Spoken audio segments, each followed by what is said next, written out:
मी आतापर्यंत जेव्हा वाल्मिक कराड फरार होतो मी त्यावेळेस सुद्धा प्रत्येक बाईटमध्ये हा विषय बोललो होतो की जे CDR आहेत तो तपास काय, जे त्यांना त्यावेळेस संरक्षण देत होते, की फरारी असताना मध्ये कुठं त्यांना थांबवलं होतं, त्यावेळेस तर त्यांचा CDR रिपोर्ट काढला मोबाईलचा, तर सगळ्या गोष्टी समोर येतील. अजून त्यांच्या न्यायाच्या लढाईमध्ये तुमची भूमिका कशी असणार इथून पुढे? नाही, मी पूर्ण पाठपुरावा आहे. त्या कुटुंबाला न्याय देण्यासाठी आम्ही वकिलांमार्फत किंवा कोर्टाच्या प्रत्येक तारीख बद्दल हे काय जे झालं ते आम्ही आहे. जोपर्यंत त्या वाल्मिक कराडला फाशी होत नाही तोपर्यंत आम्ही शांत बसणार.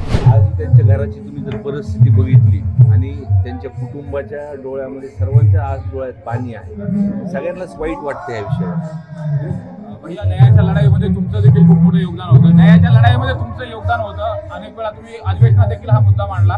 मात्र आज हवा तितका न्याय ज्याला म्हणतो आपण, फास्ट ट्रॅक कोर्ट असेल किंवा एक आरोपी आज फरार आहे, नेमकं याचा अपयश कुणाचा आहे? एक आरोपी आज सुद्धा फरार आहे. मागच्या वेळेस बोलताना म्हणलं होतं तो जिवंत आहे की नाही.